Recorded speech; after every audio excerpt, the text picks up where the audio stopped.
TV. Pada akhirnya gini kan, secara skill mungkin gue jauh di bawah mereka, tapi secara faktanya pada saat di TV acara gue yang bertahan lebih lama gitu. Gue orang yang picky juga menerima program TV.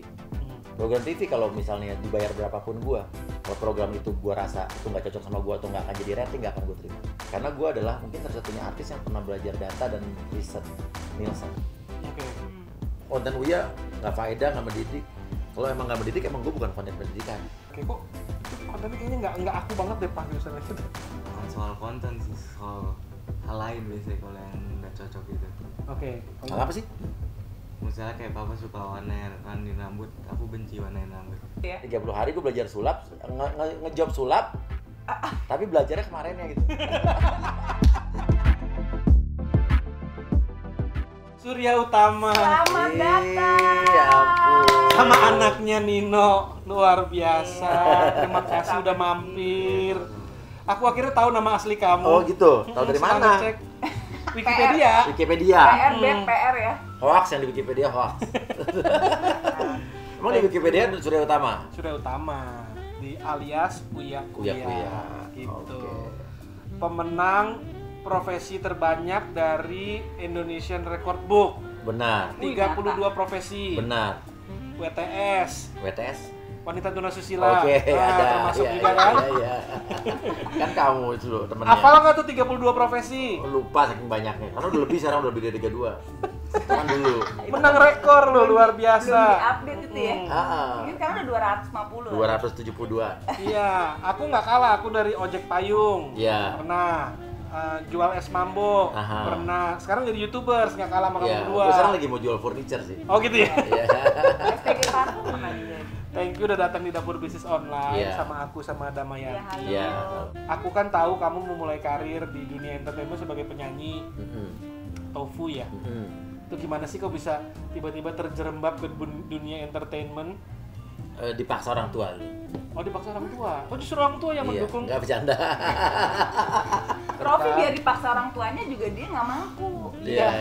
Saya dipaksa sebenarnya oleh keadaan untuk jualan furniture. Bakat aslinya sebenarnya modeling. Oh, tadi modeling ya. Iya. Kan gagal casting terus. Gimana cerita itu Tofu? Kok bisa tiba-tiba nyanyi dan berkarir di dunia entertainment itu akhirnya gimana? Tofu itu justru gue bikin Tofu setelah lulus kuliah. Setelah sempat kerja di perusahaan asing, perusahaan Jepang dulu. Terus jenuh di kantor. Kan gue emang hobinya dulu udah ngeband, akhirnya bikin Tofu. Oke. Jadi memang dari band itu, orang tua kamu udah nguliahin capek-capek. Terus udah kerja di perusahaan Jepang, Yeah. gaji udah lumayan mungkin ya. Ya. Terus switch karir gitu gimana? Ya karena dari zaman SMA pun gue main ngeband, main musik, orang tua nggak suka. Oke. Nggak suka. Tapi kan gue buktikan dulu gue lulus kuliah, udah terus kerja di perusahaan benar. Pasti yang orang tua pengennya begitu kan. Tapi ya udah, gue udah buktikan lulus kuliah. Terus gue kerja di perusahaan yang bonafit. Tapi pada saat itu gue banting setir, gue bilang gue udah ngasih nih sertifikat sarjana yang orang tua pengen. Tapi gue pengen coba juga di dunia. Karena waktu bikin Tofu pun dulu kan bisa dibilang gambling juga, karena kan pada era zaman dulu nggak segampang sekarang. Orang mau masuk dapur rekaman tuh ngasih demo, bisa jadi nggak dengerin aja nggak sama produsernya kan. Dan alhamdulillah kita ngasih demo nggak lama langsung dipanggil. Oke. Sementara banyak musisi-musisi lain yang mungkin bertahun-tahun susah payah mau masuk label rekaman, susah pada saat itu. Tapi Dilak sih karena lah kali ya. passionnya memang di dunia kreatif itu kali ya. Maksudnya Oh iya. mungkin aku kan udah kenal ya, Iya. jadi ngelihatnya mungkin memang ke lebih arah ke kreatif gitu ya, Iya. dibandingin kayak di belakang meja atau apa gitu kan. Jadi memang udahlah nggak apa-apa kita switch karir ke dunia entertainment yang lebih kreatif, itu memang udah cita-cita dari awal gitu. Panggilan hidup. Iya, karena gue nggak betah, nggak suka gue kerja di bawah apa ya, maksudnya kerja sama orang gitu ya. Di dunia kantor tuh gue nggak cocok gitu. Kebayang sih. Iya nggak cocok. Kalau buat anak-anaknya gimana itu? Apa memang satu keluarga kan memang ke dunia kreatif gitu ya? Berarti memang dari sekarang udah mendukung juga kalau Oh iya anak-anak gitu. keluarga. Jadi bersyukur anak-anak gue justru gue adalah orang tua yang justru dari sekarang mereka melakukan apapun dari sekarang gue support. Oke. Nah ini pertanyaan buat aku nih. Secara aku Buat kamu berarti buat nanya buat diri Gak usah sendiri nih, dong. gak usah. Oh, Kan aku punya anak nih. Iya. Pengen tahu gimana sih caranya, kan biasanya nih kalau bapak ibunya, misalnya ibu bapaknya ngetop atau gimana sih caranya encourage anak-anak untuk bisa jadi, kan istilahnya jadi bisnis, jadi entertainment entrepreneur mereka kan. Iya. Biasanya kalau bapaknya udah terkenal atau ibunya udah terkenal kan anaknya nggak mau tuh, mas gue gitu kan, karena udah biasa jadi. Ini kok anak-anaknya semuanya kok jadi bisnis entrepreneur semua tuh gimana sih caranya, gimana sih? Nggak tahu karena mungkin membiasakan diri dari dulu karena semua alat musik, alat entertainment Ada di di rumah rumah. ada. Yang mereka sentuh yang mana kan nggak semua juga. Gitar disentuh gitu kan. Drum sampai sekarang nggak disentuh-sentuh. Jadi ya gue biarin aja. Tapi minimal kan gue kasih fasilitas itu di rumah. Oh jadi sediain fasilitas aja gitu Iya. ya, terserah mau dipakai Iya. apa enggak. Oke, dari kecil tuh memang udah fasih semua alat musik. Enggak, otodidak aja awalnya kan mereka apa yang mereka pegang dulu. Enggak, kalau Uya Kalau gue otodidak semua. otodidak semua. Piano. Gitar belajar sendiri. Belajar sendiri, piano belajar sendiri, nggak pernah les. Padahal nyokap gue termasuk dulu guru piano. Tapi Gimana gue nggak caranya pernah lu belajar sama belajar nyokap piano gue. nggak pernah les? Ada piano di rumah. Terus Nyoba-nyoba kunci-kuncinya sendiri. nanya. Nyoba sendiri. Oke, kunci C, kunci Cari- G. Iya. gitu. Padahal zaman dulu belum ada YouTube kan. Oke. Kalau zaman sekarang lebih gampang belajar dari YouTube. Dan itu seamless, maksudnya nggak struggling gitu. Kayak contohnya gue punya anak ya. Ya. Ada satu yang cowok, gue Iya. kasih piano tuh kayak mau bunuh diri dia. Gitu. Kenapa? Nggak seneng dia soalnya. Iya. Jadi buat dia belajar piano tuh Iya. kayak gue disuruh Minum belajar racun. piano juga. Bikin kayak matematika gitu, susah. Tapi gue sampai sekarang Hmm. karena gue nggak juga belajar piano, nggak belajar sama orang yang benar, akhirnya kan gue bukan jadi pemain piano juga.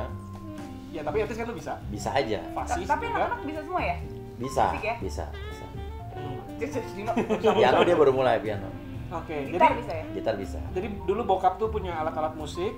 Dulu cuma ada piano sama gitar doang. Oke, dan itu Iya. belajar sendiri semua. Belajar sendiri.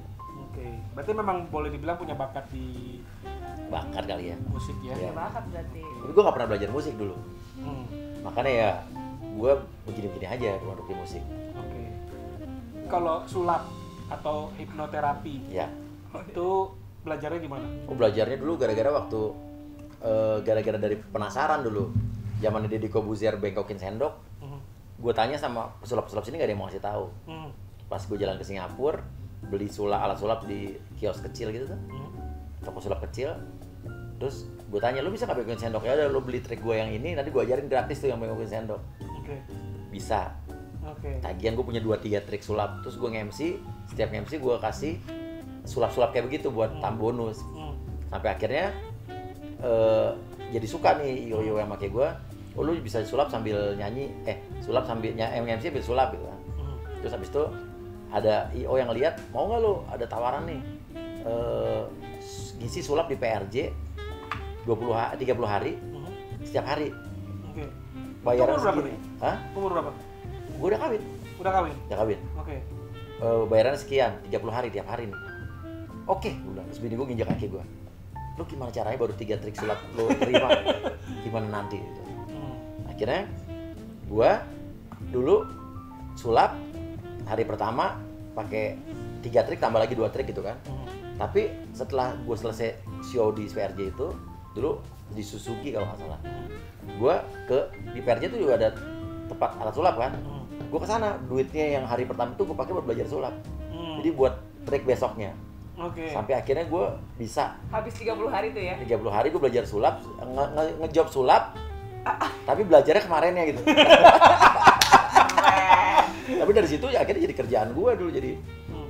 ibaratnya gue punya sulap, bisa sulap dengan komedi, ala komedi kan dulu gak ada yang make di Indonesia kan. Akhirnya gue tiba-tiba nama besar gue di dunia per-IO-an gede disulap, bisa menyaingi Demian, Deddy Corbuzier dan lain sebagainya. Padahal mereka kan pesulap beneran kan. Cuman gue dengan gaya yang komedi kan, gaya entertaining lah, maksud gaya ngebawain. Akhirnya bisa dibilang dulu harga orang make gue untuk MC dan sulap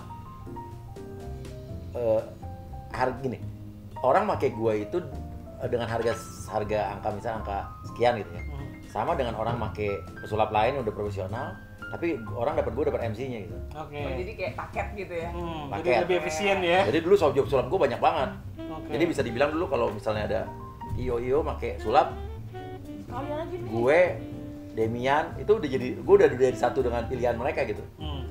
Padahal gue pemula dulu. Terus akhirnya gue punya acara sulap yang juga ibaratnya bareng-bareng Demian juga sulap bareng. Ya melejit Cinta juga dulu akhirnya sulap melejit yang ratingnya 1 yang bertahan gue pada saat itu. Oke. Di TV pada akhirnya gini kan. Secara skill mungkin gue jauh di bawah mereka, tapi secara faktanya pada saat di TV acara gue yang bertahan lebih lama gitu. Oke, karena Dengan rating 1. mungkin ditutupin ke apa dengan hiburan ya, hiburan. Jadi lucu. gue dulu Hiburan. berusaha untuk menyajikan gaya yang lain pada saat gue hipnotis. Romi Rafael lagi kenceng-kencengnya. Tapi acara siapa yang bertahan pada saat itu? Oke. Oh, iya, Gue. benar. Ntar, Iya. pasti ada sesuatu yang unik yang membedakan Iya. Uya sama orang lain ya. Iya. Artinya gitar belajar sendiri. Terus terang gue juga bisa main gitar, tapi itu Iya. juga diajari. Iya. Piano main sendiri, terus sulap belajar Iya. sendiri ya, bukan belajar sendiri lah. Iya. Tanya orang ahlinya, beli trik-triknya mereka, terus akhirnya Iya. bisa sendiri. Iya. Itu apa sih yang bikin Uya-Kuya jadi kayak gitu tuh? Ada sifat apa gitu yang kayaknya kok bisa ini banget gitu, bisa beda dari yang lain? Sifat nekat ya. Nekat. Jadi gue berani menerima kerjaan yang ibaratnya maksudnya orang lain mungkin belum nggak seberani gue gitu. Cuman gue bilang gue terimain dulu nanti gimana nanti. Terus tapi gue jalaninnya sebenar-benar serius. Oke. Jadi Ya, gue sulap ambil sih resiko susah gitu. ya. Sulap sih kalau nggak bisa sulap, ngambil job sulap sih 30 hari PR sih. Nah, Gila, tapi dari keren situ, banget ya. Gue bisa invest sulap gila-gilaan dulu dan gue nggak main-main dulu. Pada saat itu gue mungkin adalah bisa dibilang di antara pesulap-sulap lain yang ada di Indonesia, gue yang membekali diri gue dengan gue nonton sulap-sulap di luar negeri. Oke. David Copperfield, Chris Angel, terus Nathan Burton, Mungkin yang gue lihat ya. semua Penn and Teller, gue nonton di Las Vegas. Mesti nonton live-nya. Gue nonton live-nya, jadi kemampuan showmanship mereka gue ambil, yang pesulap-pesulap yang di luar negeri itu, dan gue belajar dari mereka gitu. Oke. Dan intinya dulu pada saat inget banget tuh waktu gue sulap ngeluarin BH dari badan orang, komedi kan, di sini ditawain gue pesulap-pesulap sini, sulap kok kayak gitu. Dan lu percaya nggak? Waktu gue nonton Chris Angel itu 2 tahun kemudian tuh, gue nonton Chris Angel di Las Vegas, opening act dia dalam melakukan itu, yang orang bilang cemen di sini. Jadi intinya adalah banyak dulu orang-orang yang terlalu idealis, sombong aja gitu. Sulap tuh nggak harus begini, harus selalu. Gue dulu break the rules. Dulu gue berusaha melawan arus gitu kan. Sulap dengan suatu hal yang lucu-lucuan gitu. Oke. Jadi pernah akhirnya jadi kejadian, gue sulap tuh ngelayangin gelas tuh. Jadi gue nuangin champagne, terus gelasnya melayang kan. Ketahuan tuh triknya. Kok bisa ketahuan? Talinya kelihatan gantung, gagal. Tapi karena gue komedi, gue plesetin bahwa ya itu adalah, saya mau ngasih tahu ke kalian semua bahwa itu adalah rahasia sulap yang Anda selama ini menipu kalian. Jadi orang tuh antara ketawa, antara ngelihat gue emang mau ngebocorin, apa ada yang tahu mungkin emang gue nggak sengaja bocor, tapi gue belokin itu. Jadi keuntungannya pesulap komedi adalah saat gue salah, gue bisa belokin kemana aja gitu. Berapa jam waktu itu belajar sulap? Let's say dalam 1 hari atau dalam ini, atau untuk menguasain satu trik. Ini gagal gitu, gimana? Belajar secara itunya gue nggak banyak. Gue malah kebanyakan belajar melihat video-video orang atau show-show orang, bagaimana showmanship mereka di panggung. Oh, lebih ke Karena sulap tuh intinya gini, lo punya skill apapun, sehebat apapun, kalau lo nggak punya kemampuan komunikasi verbal yang baik, membawakannya dengan baik, sulap tuh nggak akan menarik. Oke. Gue bisa tuh dulu dalam waktu 1 jam show, sulap gue cuma 3 trik bisa. Oke, sisanya? Ngebawainnya kemana-mana gitu, tapi orang happy gitu. Dan zaman dulu ingat banget, zaman gue off-air ya. Kalau penyanyi-penyanyi diva-diva Indonesia papan atas tuh, atau penyanyi-penyanyi divo-divo Indonesia, kalau acara gathering kantor, pasti yang ditaruh di ending adalah si penyanyi A, B, C gitu kan. Sulap tuh adalah sebelumnya kan. Iya. Tapi saat era gue main sulap, dibalik, gue adalah puncak acaranya.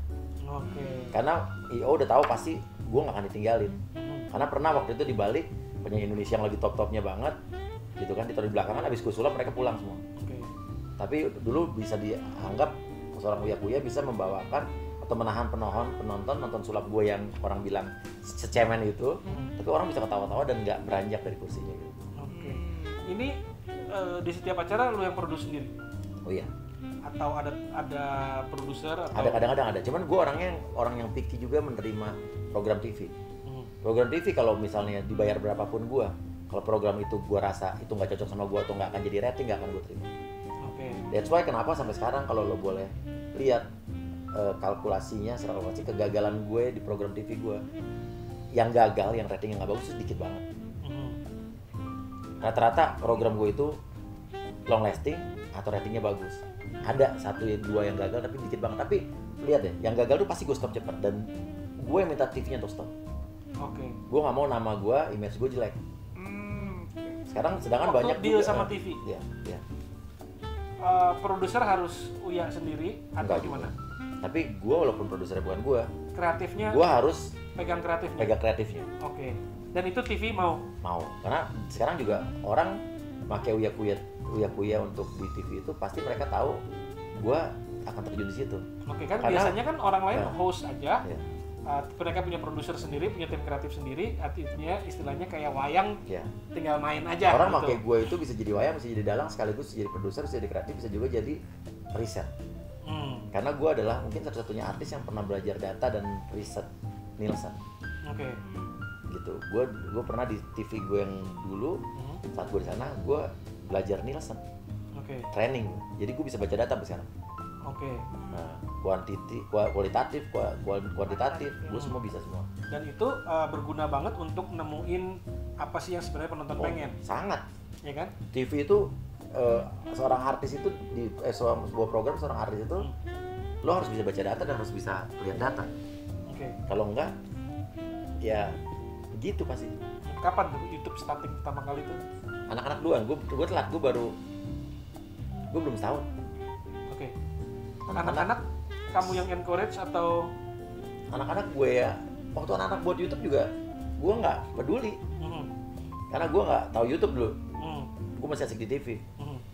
Jadi anak-anak buat YouTube masih dikerjain sama tim lain.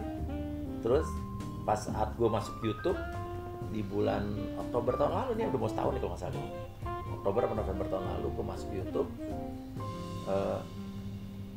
Anak-anak gue yang pegang waktu itu. Gue pegang tiga-tiganya. Oke. Pas gue pegang trending, mulailah namanya trending. Dimana gue nggak ngerti trending loh awalnya. Oke.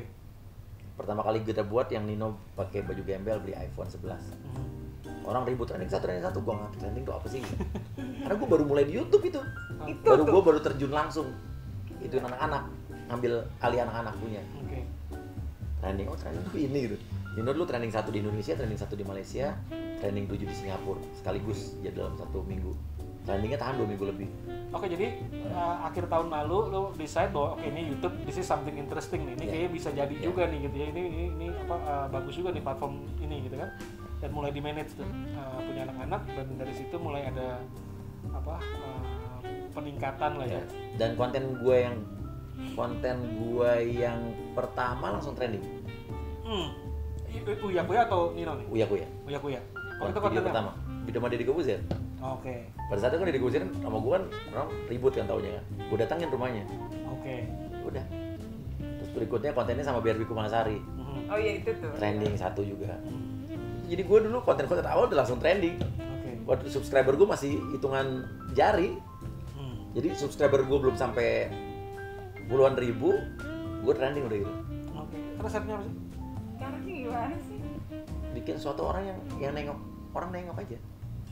Ya gue Gini. tahu, semua orang obsesinya bikin orang nengok. Iya. Tapi ada uya-kuya, ada juga kayak kita nih, istilah yang masih struggling, Yang masih gini, baru. intinya adalah lu pengen sesuatu yang bikin orang nengok. Kadang gini, ada orang terlalu sibuk sama idealisme. Jadi gini, pada saat gue baru nyemplung, gue harus lihat dulu pasar suka yang apa. Gue ikutin pasar dulu, tapi dengan sentuhan gue gitu. Oke. Gitu. Jadi gue nggak mau lari dari pasar dulu gitu. Oke. Ya gue ikutin. Misalnya YouTube maunya kayak begitu, gue ikutin. Oke. Dan itu lu udah mulai kendaliin total konten? Total, tapi mulai per Januari kemarin anak-anak udah pegang sendiri. Udah mulai pegang sendiri? Iya. Lu udah kasih fondasi-fondasi Iya. dasarnya Iya. untuk mereka nih bagusnya kayak gini. Ya mereka udah gue kasih nih, yang trending kayak begini, yang jadi kayak begini, yang ratusan ribu penonton kayak begini. Dulu mah gila 100.000 penonton juga gue udah happy banget. Oke. Jadi boleh dibilang ya Uya Kuya ini orangnya multi talent. Banyak banget keahlian yang dia secara otodidak. Sejati kalau ini. Tapi Iya. itu adalah kulitnya. Di bawahnya itu. Kulit manggis. Iya. Ternyata dia seorang yang punya determinasi. Analytical. Determinasinya tinggi. Artinya kalau mau menguasain satu bidang ya dikuasain benar-benar, bukan dianggap istilahnya cuma main-main, nyoba-nyoba doang gitu. Terus nih, kamu sebagai orang tua ini juga tanggung jawab juga kan anak-anak masuk ke dunia entertainment. Contohnya yang gampang-gampang nih, ngelola uangnya gimana? Kan Nino kan pasti dapat duit kan? Ya. Dari YouTube aja udah dapat duit tuh. Hanya menino dong. Nanti habis ini segmennya Nino nih. Sekarang kita dari sisi papanya dulu ya, No ya. Nah, uang gimana contohnya? Uang pas di YouTube ini, nggak usah di YouTube. Kan dari semua kan Kerjaannya. Dari dia waktu udah punya acara TV sendiri, uangnya masuk rekening dia sendiri. Oke. Oke. Gua nggak potong dari TV sama sekali. Kalau dulu banyak artis cilik orang tuanya masuk orang tua kan, anak mah tinggal dapat 2 jajan, gua masuk ke mereka. Mereka punya nama sendiri, tabungan sendiri, tapi khusus untuk di YouTube sekarang karena timnya karyawannya pakai karyawan gua, kameramennya pakai kameramen gue, alat-alat editing pada punya gua. Kita ada 3 channel. Jadi biaya produksi dibagi 3. Oke. Mereka sebelum ikut gaji karyawan juga. Waktu di TV, penghasilan lumayan dong TV. Iya. Itu mereka masuk ke rekening mereka. Waktu cinta tapi awal-awal masuk rekening gua. Oke. Itu masih kecil banget. Tapi masih tidak sulap ya dia. Tapi udah jadi rumah tuh. Iya kan? Jadi mereka punya free access ke situ atau dibatasin? Free access kan? Sekarang, dulu Iya. nih, dari waktu mereka kecil. Dulu cinta masuk ke rekening gua, cinta nggak ngerti apa dulu. Oke. Tapi Di usia berapa lu decide bahwa nih mereka udah tahu cara menggunakan uang dan punya tanggung jawab? SMP. Dan itu udah mulai free access ke Free access, tabungan mereka sendiri yang pegang, ATM banking mereka pegang sendiri. Jadi kalau mereka tiba-tiba beli mobil harga 2 miliar gitu misalnya. Harley gitu. Ya mereka tanggung jawab sama uang mereka sendiri. Oke. Keren. Oke. Dan gimana lu yakin? Maksudnya kayak gue juga orang tua juga, Maya juga orang tua juga. Gue sih nggak kebayang anak gue umur misalnya let's say 15 tahun punya uang di tabungan berapa miliar gitu misalnya. Terus dia kan anak-anak tuh bisa belum cukup ini untuk gimana tuh? So far sih aman-aman aja karena gue lihat uangnya Nino segitu-segitu aja. Ya maksudnya dia keluar cuma buat beli GoFood. Ih, Nino. Dia makan orangnya. Terus kalau udah punya duit sendiri nih, kalau mau beli baju, sepatu, kan kalian kan Dia suruh beli sendiri. udah nggak minta mama papa nih ya. Tapi kalau gue beliin. Tapi kalau cinta kayak kemarin dia baca barang di online di Amerika beli ya. Kan dia nggak punya kartu kredit. Dia nulis surat pagi-pagi sebelum sekolah. Iya, aku lihat tuh di Instagram kamu post ya. Dia, Pak, aku mau nitip ini uangnya dikasih dolar. Naruh dolar dia nuker sendiri dolarnya. Taruh, dia ganti duitnya. Oh iya. Kamu nanamin apa ke mereka sampai mereka bisa punya tanggung jawab gitu? Karena kalau aku kebayang umur 14 tahun, 15 tahun dikasih duit kayak yang Nino dapetin sekarang, mungkin gue udah kabur kemana kali gitu. Hilang. Udah hilang. Nggak tahu, tanya aja mana akhirnya gue nggak ngerti. Ya dari lu dulu dong, ini kan segmennya lu. Gue percaya sama anak gue. Tapi pasti ada yang ditanamin dari mereka. Oke, you have to be responsible untuk duit, lu mesti jaga atau gimana gitu-gitu. Iya, enggak, karena gini, artinya gini, gue ngerasa makanya untuk YouTube ini duit mereka dipotong bukan potongan fee manajemen bukan. Mereka ngegaji karyawan. Mereka ikutan ngegaji karyawan, mereka ikutan bayar cicilan iMac komputer gue, kamera gue beli itu dibagi 3. Jadi mereka ngerasain ngeluarin modal. Jadi mereka ngerasain ngeluarin sesuatu modal karena gini dari waktu umur ya kamu kelas berapa ya No ya? Aku udah modalin kamu beli baju champion jualan online lewat Instagram teman-temannya. Mereka jualan. Untungnya buat mereka modalnya dibalikin ke gue. Nah kadang-kadang kalau dari orang tua kan juga kita khawatir kalau anak punya uang dan punya akses terhadap uang dan sehingga dikhawatirkan udah nggak terlalu tergantung sama orang tua.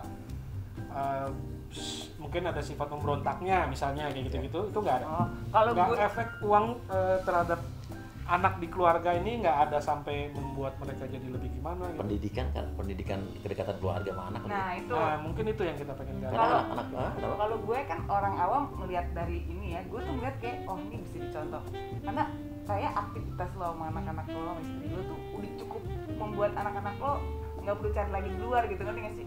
Iya kali ya, maksudnya gini, gue sama anak-anak gue deket sih, jadi mereka lo lihat deh gue kemana-mana bareng. Dari zaman kecil gue kerja di luar kota, yang kerja gue yang paket berangkat masih 4-4 berangkat. Jadi mereka udah ngeliatin bapak ibunya juga susah cari duitnya kayak apa kali. Deket banget ya. Gak gampang, mereka tahu gimana gue mengeluh saat orang gak bayar utang ke gue, tagihan gak dibayar. Mereka tahu gimana juga cara pada saat gue dulu lagi gak punya duit. Jadi mereka ngeliat gitu kan. Jadi malah gue kadang-kadang suka gini nih, mau ngeliat. Kadang-kadang ada orang yang suka, misalnya gue bantu gitu ya, dia mohon-mohon minta bantuan untuk bayar apa gitu. Mereka gue kasih tahu, lihat tuh, orang susah banget untuk makan, orang susah banget untuk bayar berobat siapa gitu. Saya minta-minta. Nah kalian udah punya skill ini, harus dimanfaatin baik. Mereka gue kasih lihat contoh-contoh seperti itu. Ya no ya, apaan sering kasih contoh-contoh kasus. Oke. Dan mungkin nomor satu adalah terlibat dari awal. Iya. Jadi mereka ngelihat prosesnya, ya capeknya, ngelihat susahnya. Jadi mereka juga mungkin lebih respect terhadap apa uang yang mereka dapat. Ini bukan dari langit. Iya, dan gue kasih lihat contoh-contoh orang yang kesusahan cari duit. Iya, bisa gitu. Iya. Normal. Gue begitu kerja, ngeliat orang kerja, ya biasa aja gitu, nggak kaget gitu. Sama anak-anak gue kasih contoh. Kayak kemarin ada orang waktu anak-anak belajar mixing lagu, ada yang datang mixingin lagu cover gitu. Gue kasih contoh, dia nggak sekolah misalnya gitu kan, bukan orang kantoran, tapi dia sampai di masa pandemik dia masih bisa kerja loh. Tandanya kenapa? Dia punya skill, punya kemampuan, gitu kan. Banyak sekarang orang-orang yang juga dia tiba-tiba berubah drastis di masa pandemik ini, tiba-tiba kehilangan kerjaannya, keluar dari kantor, pecat gitu kan. Padahal levelnya udah tinggi, tapi dia nggak punya skill lain. Jadi gue encourage mereka supaya skill tuh penting. Lo punya banyak kemampuan, kayak sekarang dia sekarang belajar gitar, dia baru mulai belajar piano. Dibilang buat apa main piano? Udah nanti pasti ada gunanya. Ada gunanya, nggak usah mikir sekarang gitu. Semua berguna. Kayak sekarang kemarin juga kan ibaratnya waktu gue nggak punya kerjaan di TV nih dari bulan Maret pandemi kan, gue yang pertama kali bukan TV yang nyetop gue yang takut syuting di studio, gue yang cabut. Tapi gue punya kemampuan bermusik walaupun gue nggak jago-jago amat, tapi gue bisa nulis musik. Gue ngajarin mereka main musik. Akhirnya sekarang dia punya single, mereka udah bisa. Anak-anak gue tuh bisa jadi operator rekaman udah. Waktu pandemi kemarin belajar dia udah bisa mixing. Anak sekecil gini udah bisa. Dan sekarang dia udah punya single, 5 juta viewers kemarin keluarin single. Sampai label-label rekaman gede bingung. Anak lu ngeluarin sama, lu gue produce sendiri loh. Gue tanpa label. Lu sendiri di rumah gitu. Di rumah. Kemarin keluar seminggu 5 juta viewers. Lagunya lagu Jawa lagi, segmented kan. Oke. Nah, moga-moga orang-orang jadi ngerti Uya-Kuya dalam-dalamnya seperti apa, dapur isi dapur. Skill kan. Jadi ibaratnya kemampuan gue yang di luar, yang gue lagi nggak punya program TV, gue bisa bermusik gitu. Ada satu pertanyaan lagi nih gue. Berarti kan di keluarga Uya-Kuya nih, lo ada 5 brand. Berarti brand lo sendiri, brand lo sebagai keluarga, sebagai keluarga, brand bini istri, brand anak lo Cinta, atau lagi Nino. Berarti lo 5 brand ini gimana nih manage supaya saling nggak yang bapaknya yang lebih ini sama-sama biar bisa lebih banyak gue yang ngalah sama anak-anak. Jadi anak-anak mau bikin konten A, lu bilang sebenarnya itu nggak gitu bagus, gimana? Awal-awal gue biarin. Tapi kan nanti belajar data. Tapi anak-anak gue tuh nggak terlalu lama melewati masa itu. Mereka nggak terlalu banyak gagalnya gitu. Mereka gagal sekali udah ngerti gagalan berikutnya jangan gagal lagi gitu. Jadi kayak konten gitu ya. Justru gue saling mensupport. Mas malah anak-anak bilang bapaknya yang pansos ke Nino. Karena secara fakta emang sekarang subscriber dan fansnya paling banyak di YouTube, dunia per-YouTubean ya. Itu Nino. Jadi dia udah 3,5 juta subscriber. Gue masih 1,7. Dan gue sadar kalau gue konten, ngajak Nino ke konten gue naik gitu. Gue pansos loh. Jadi untuk mengangkat Cinta, pada saat gue mengangkat cinta, kita berempat masuk ke kontennya dia. Oke, jadi benar-benar saling support Iya. ya. Tapi sekarang di 2 minggu ini, yang lagi naik justru konten gue. Gue harus memikirkan bagaimana dongkrak lagi si Nino. Oke. Ya makanya nanti gue pasti kita akan pindah semua sama-sama berempat tuh ke sana gitu. Jadi 5-5 itu jalan semua tuh branding di satu keluarga ya. Iya. Sekarang gini, tips banyak banget YouTubers. Gua aja sekarang jadi YouTuber sekitar 3 bulan. Iya. Konten. Tips-tipsnya deh buat bisa bikin konten yang kita nggak usah ngomong jutaan dulu deh. Nah, ya. Buat newcomers, buat yang baru, buat yang ini itu. Gini. Pertama gini, YouTube itu kan kuenya banyak. Orang nonton YouTube ada mau nonton lifestyle, mau nonton entertainment, nonton prank, mau nonton pengetahuan, mau Cantikan nonton gitu ya. kecantikan. Lu tetapin dulu mau di mana, jangan kemana-mana gitu. Oke. Gitu. Dulu anak-anak waktu pertama kali bikin masih campur-campur kan, ke sini cinta ke situ. Tapi sekarang orang udah tahu Nino apa juga. Nino ya tukang ngeprank, Nino nyamar jadi gembel, Nino dengan kejayalannya. Tapi pernah dia coba, aku mau coba begini, coba. Ya Tata, yang jauh yang bertolak belakang. Ya Apa nih? apa lu ya, gagal lah pokoknya. Bukan di YouTube nontonnya gitu. Jadi nomor 1 harus fokusin ke satu Mau kemana? topik, dia mau kemana. Karena percaya pasti itu punya penggemar sendiri. Oke. Iya, sama satu lagi kunci di YouTube gue. Orang nonton gue suka karena kalau saat gue beda dengan apa adanya. Beda dengan apa? Gue apa adanya, beda dengan di TV. Oh. Gue di YouTube kadang-kadang gue nggak mandi, gue pakai sempak doang, rambut gue berantakan, gue dengan perut gue yang kemana-mana. Tapi gue apa adanya di situ. Orang lihat gue begitu aja gitu. Dan intinya satu hal lagi, itu orang nonton gue berarti gue tahu apa kuncinya. Orang pengen terhibur, ketawa-ketawa aja, gak usah mikir nonton gue. Artinya kalau saat gue disuruh bikin konten yang menggurui, yang ngajarin orang, udah pasti nggak laku gue gitu. Udah pasti udah punya orang lain tuh. Jadi bilang konten Uya nggak mendidik, emang gue bukan konten pendidikan. Justru orang nonton gue itu orang yang udah capek belajar di sekolah, udah capek kerja di kantor, lu nonton YouTube nggak perlu terdidik lagi. Lu ngapain cari ilmu, belajar lagi di YouTube gitu kan? Nah, justru menurut gua gitu kan, orang udah ada porsi masing-masing. Jadi kadang-kadang nyokap gue bilang sekali-kali bikin acara yang serius dong. Nyokap gue bilang enggak, gue bilang gitu. Gue bukan itu gitu. Tapi kalau orang peka sama acara gue, konten gue, ada value atau pendidikan-pendidikan kecil di dalam setiap mau prank dia, prank gue pasti ada. Kayak misalnya prank dia nyamar jadi gembel. Kalau ambil intisarinya apa? Intinya adalah masih banyak orang yang melihat orang dari luarnya doang. Ada sebetulnya kalau orang pinter ya. Tapi kalau orang-orang bodoh gitu ya, pasti ngeliatnya konten Uya nggak faedah, nggak mendidik. Kalau emang nggak mendidik, emang gue bukan konten pendidikan. Nggak, soalnya menghibur. Gitu. Menurut gua menghibur aja tuh lu udah it's a blessing buat orang juga kan. Iyalah. Menghibur aja orang nih. udah pusing. Nonton Malah YouTube Uya pasti kan pengen hiburan ya. nonton lucu-lucuan, ketawa-tawa, it's already udah sesuatu yang berbuat kebaikan buat orang lain juga kan. Nino, gimana rasanya punya babe seperti Surya Utama? Maksudnya kayak gimana Mati kan kayak apa karir kamu, apa kehidupan kamu ini sesuatu yang kamu mimpikan sebelumnya atau sesuatu yang kamu inginkan, menjadi seorang YouTuber, menjadi seorang entertainer gitu segala macam itu karena didikan keluarga atau karena memang senang?